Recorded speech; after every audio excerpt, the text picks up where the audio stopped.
Ya, Sobat Bun, ketemu lagi di podcast Bun pada sesi khusus di Perkebunan Indonesia Expo atau Bunex ketiga di ASBSD.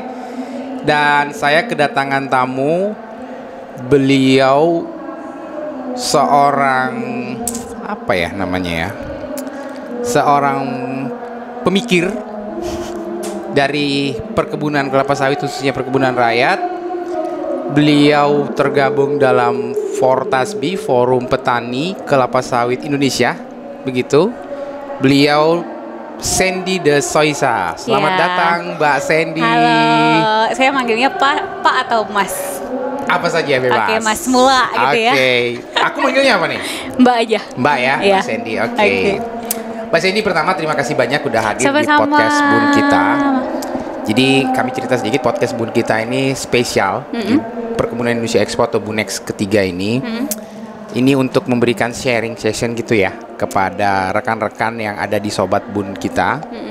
Ya, sedikit banyak ide dan pemikiran yang bisa kita sampaikan dan kita tularkan kepada mereka. Ya.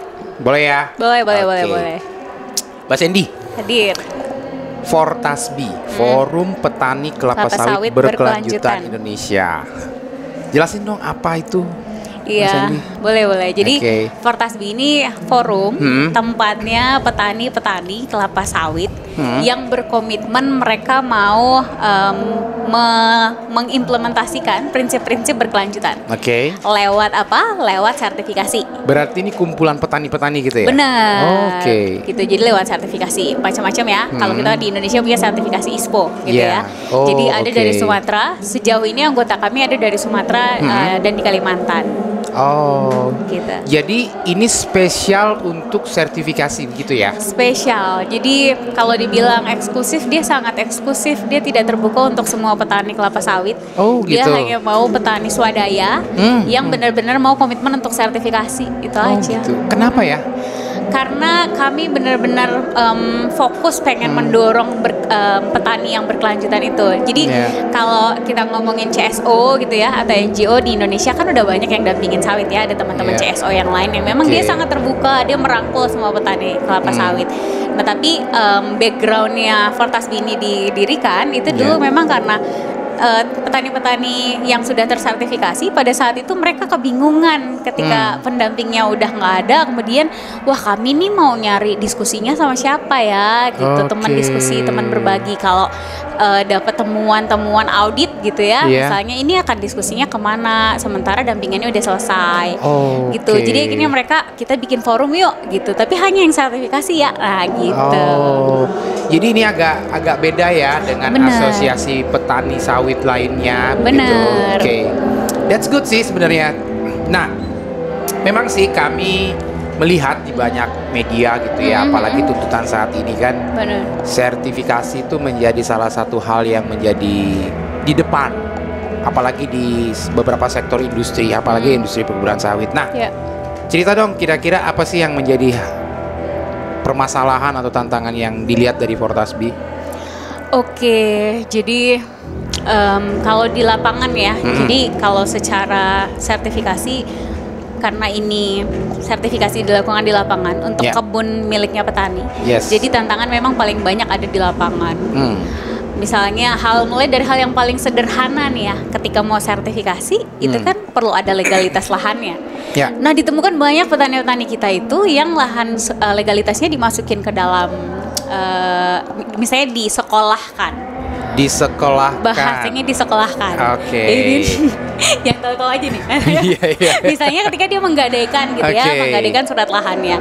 Nah banyak kami temukan petani-petani yang menggadaikan surat lahan tuh mereka tidak mengcopy salinannya gitu. Sementara mau urus STDB, mau urus yang lain itu perlu ada. Itu tantangan yang paling sederhana di tingkatan petani. Kedua, masih ada juga kita temukan lahan-lahan yang belum clear. Dalam arti petani kita punya surat hak milik, artinya itu kan legalitas kepemilikan yang paling tinggi. Betul. Namun ternyata ketika kita melakukan overlay dengan status kawasan, kawasan hutan, kawasan HGU perusahaan misalnya, itu ada tumpang tindih di dalamnya. Gitu. Jadi itu tantangan yang perlu melibatkan pemerintah daerah untuk kita bersama-sama mencari solusi. Tantangan-tantangan lain misalnya terkait apa ya, ketika sertifikasi ini juga kita bicara dia bukan program yang dia program yang cukup butuh dana gitu. Karena dalam prosesnya itu petani harus dilatih, petani harus melakukan audit surveillance, audit atau setiap tahunnya, dan itu dananya besar. Sehingga memang mereka butuh dukungan untuk sertifikasi. Jadi tantangan-tantangan seperti itu banyak di lapangan. Kurang lebih itu kali ya yang kita temuin. Itu hanya untuk, kan kalau kita lihat di perkebunan sawit ya, itu ada beberapa macam sertifikasi tuh. Nah, memang yang mandatori sifatnya itu kan ISPO. Nah, apakah memang yang difokuskan oleh Fortasbi itu adalah ISPO atau ada sertifikasi yang lain? Jadi kalau di Fortasbi kami itu sebenarnya anggota kami, bukan kami yang mendampingi seluruhnya ya. Ya, jadi banyak teman-teman NGO, CSO nih yang ketika selesai mereka mendampingi program pendampingan untuk sertifikasi, mereka langsung minta, tolong dong anggota kami masuk menjadi anggotanya Fortasbi. Kalau saya bilang ini semacam konsorsium dari beberapa, boleh dikata. Makanya kami agar ini lebih mudah diterima, dipahami, kami bilangnya ini forum.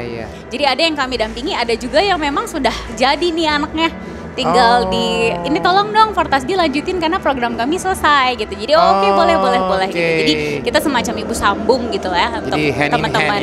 Bener, sehingga kembali ke pertanyaannya, apa aja sih skema sertifikasi yang ada? Itu ada ISPO, ada RSPO, dan ada ISCC. Iya gitu. Tapi sejauh ini yang paling banyak dan mendominasi memang kedua ini ya, ISPO dan RSPO. Gitu. Nah, kalau kan ini berarti sudah berjalan berapa lama nih Mbak Sandy? Kami terbentuk berdiri 2014 dan mulai running 2018. Berarti sekitar 6 sampai 10 tahun lah ya. 6 sampai 10 tahun ya. Wow, itu udah cukup lama loh. Nah, kalau dilihat dari pengalaman ya yang sudah dilakukan selama kurun waktu tertentu itu, apa sih yang sering dihadapi oleh petani-petani sawit kita sehingga kok kayaknya kalau kita lihat juga data dari yang ada di kementerian gitu ya, dan juga di rilis media, kan laju dari sertifikasi oleh petani ini kan juga tidak cukup lemah ya, masih lemah ya. Kenapa sih kira-kira menurut Fortasbi? Jadi selain tantangan-tantangan yang tadi udah aku sampaikan, apalagi tantangan pendanaan gitu ya, karena sertifikasi ini mahal.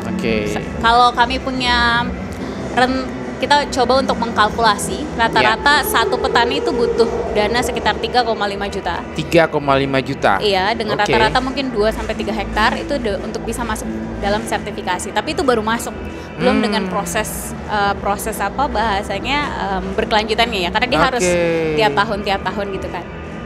Kedua, memang kita masih punya gap di lapangan bahwa belum banyak petani yang paham mengenai sertifikasi. Namun syukurnya kita dalam 3-4 tahun belakangan ini kami juga selalu mendukung Ditjen Bun ya, PPH Bun, untuk terus mensosialisasikan ini di lapangan gitu. Jadi kami mencari wilayah-wilayah yang memang sama sekali belum ada petani yang tersertifikasi ISPO atau belum ada pendamping CSO lain di wilayah itu.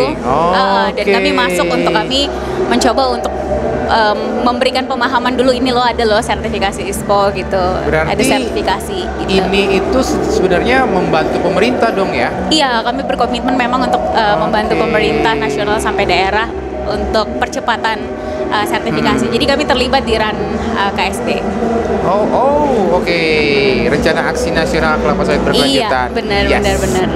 Nah, kalau boleh tahu dari kurun waktu 2008 ya tadi ya sampai 2018 ya sampai dengan saat ini kan berarti kurang lebih sekitar 12-an ya.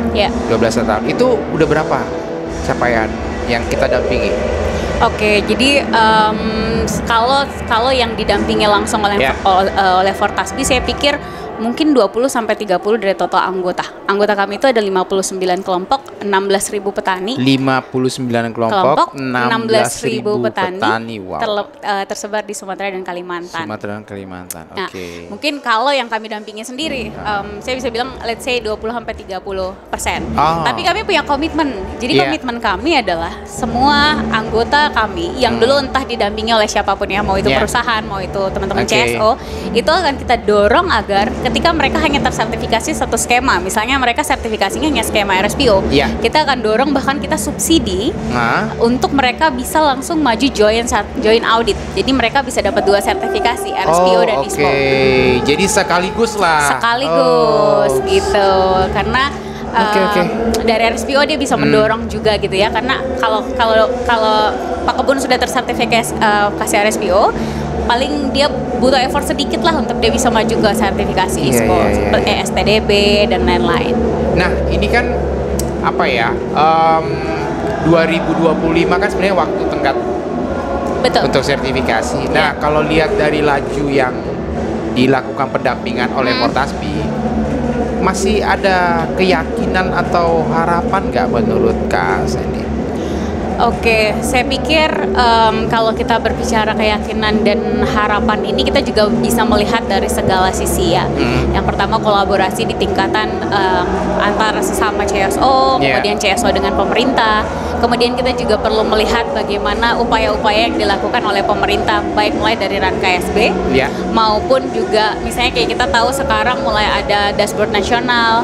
Kemudian kita juga tahu bahwa ada dana BPDPKS yang juga akan membantu mendorong untuk menjawab tantangan biaya tadi ya. Jadi saya kurang begitu, intinya kita yakin dulu deh. Berarti itu artinya kita harus optimis lah. Kita harus optimis. Harus optimis dulu. Nah, kalau kita bicara sertifikasi, apalagi di sertifikasi perkebunan sawit, ada spesifik ISPO dan RSPO. Lihat sih kalau ISCC itu sebenarnya kan lebih kepada environment gitu ya. Nah, kenapa sih penting menurut Mbak Sandy? Apakah kita memang kondisi saat ini itu tidak sedang baik-baik saja, atau kita hanya butuh lembaran kertas nih bahwa aku udah sertifikasi gitu? Thank you Mas Mela. Jadi ini panjang sebenarnya ya, mengapa penting dan tidak penting, dan atau mengapa wajib dan mengapa harus dan tidak harus. Jadi yang pertama memang kelapa sawit kita ini kan sebenarnya menguasai level internasional ya. Kita sebagai negara produsen nomor 1. Kita punya pangsa pasar. Kita punya pangsa pasarnya. Kita sebagai negara produsen nomor 1 di dunia gitu. Nah, kemudian ya saya pikir teman-teman yang nonton ini semua paham bagaimana kelapa sawit itu kemudian dibombardir dengan segala macam isu, mulai dari isu deforestasi, kemudian isu seperti sawit sama dengan orang hutan mati, atau misalnya ya masalah-masalah isu konflik manusia dengan satwa gitu ya. Itu pertama.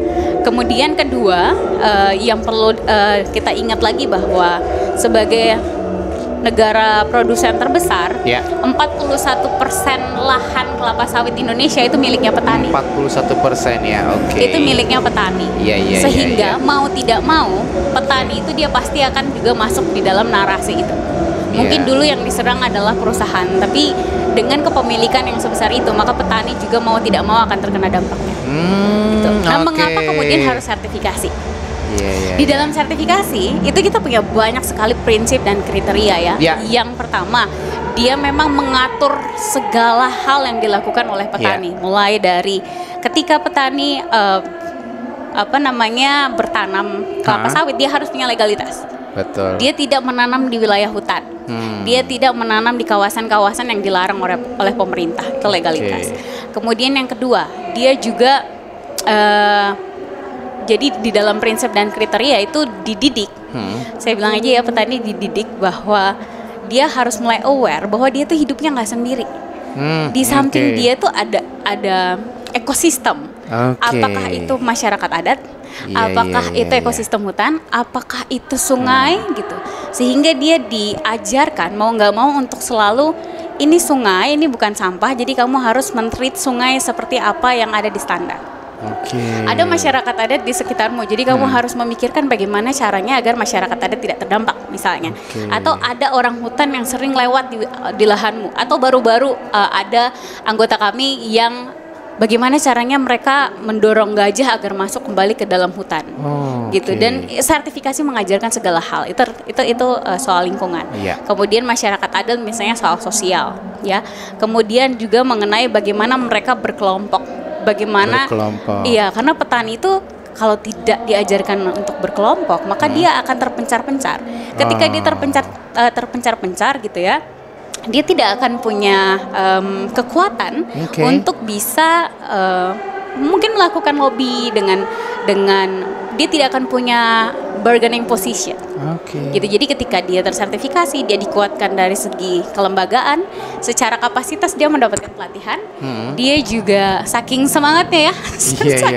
Kemudian dia juga akhirnya paham bahwa jangan melihat dirinya sendiri sebagai petani kelapa sawit, tapi di samping ini kita semua saling bergantung dan harus hidup dalam harmoni. Ada satu ekosistem. Ada satu ekosistem di sana gitu. Jadi sehingga prosesnya ini memang sulit ya, apalagi untuk petani yang biasa dia datang, dia panen, notanya dibuang, dia nggak peduli itu hasilnya berapa, dia mulai belajar untuk kamu catat apa yang kamu, sehingga kamu tahu produktivitasmu itu naik atau turun, pendapatanmu naik atau turun gitu.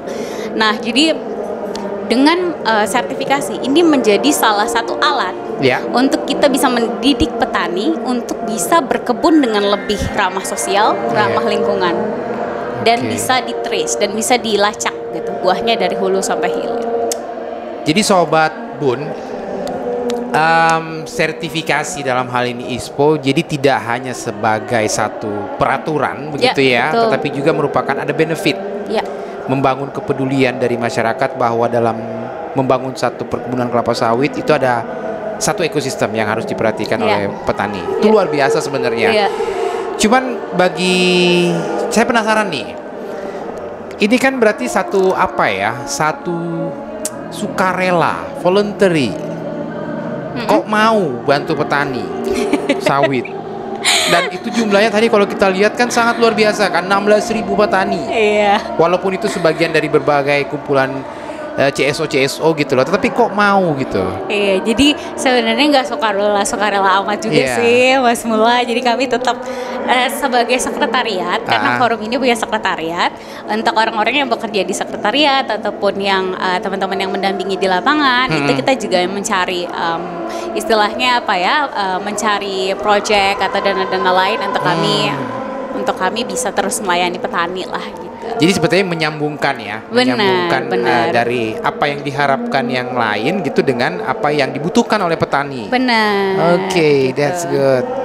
Ya, Pak Sandy, kami tertarik sebenarnya tadi dengan pernyataannya Mbak Sandy bahwa setidaknya ada 3. Satu itu make sure bahwa legalitinya petani itu menjadi penting. Benar. Yang kedua tadi juga menyangkut dengan lingkungan, kepeduliannya terhadap lingkungan gitu ya. Begitu juga dengan lingkungan, tidak dalam arti harafiah lingkungan, kemudian livelihood di sekitarnya ekosistem itu. Nah, dari ketiga kriteria tadi itu mana sih yang paling sulit? Sulit dalam konteks apa? Yang dipenuhi oleh petani, compliance-nya itu mana yang paling? Lebih pada catat mencatat ya. Teknis ya. Selain legalitas tadi. Yang kedua mungkin jadi gini, sertifikasi itu merubah kebiasaan. Habit. Luar biasa. Jadi sesuatu yang kita nggak pernah nyatet nih, terus petani disuruh nyatet, boro-boro nyatet ya. Ini menarik. Boro-boro nyatet. Mereka tuh kadang ini cerita di lapangan, Mbak, saya tuh kalau dapat nota itu ya kalau bisa saya buang. Supaya apa? Supaya istrinya nggak tahu misalnya. Kemudian sisanya bisa masuk kantong untuk uang rokok, sisanya dikasih. Sementara di sertifikasi kita diajarkan transparansi itu penting. Gitu. Jadi dia harus mencatat berapapun yang dia panen. Keywordnya disiplin, transparan. Sehingga itu mengubah hal yang kita nggak pernah nulis gitu ya. Misalnya kita nggak punya sosmed, kemudian kita disuruh untuk bikin sosmed dan buat status, itu kan susahnya minta ampun. Sama lah seperti petani. Susah nggak sih ngerubah-ngerubah gitu?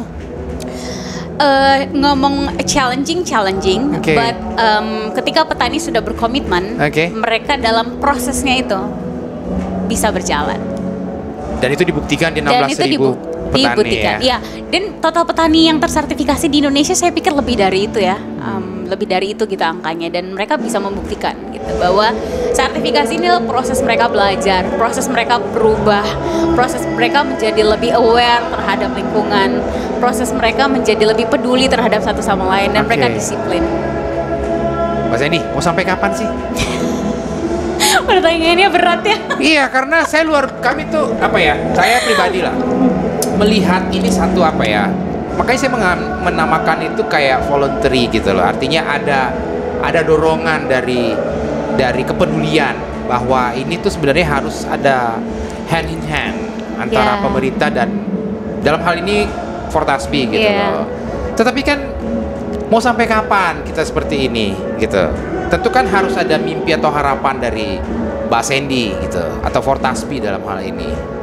Iya, jadi kalau ngomong mau sampai kapan, mungkin mimpi paling akhir kalau mimpi kami di organisasi bukan pada petani tersertifikasi. Berarti bukan kuantiti ya? Bukan, tapi mimpi kami di organisasi adalah bagaimana petani yang berkelanjutan ini mereka menjadi mandiri.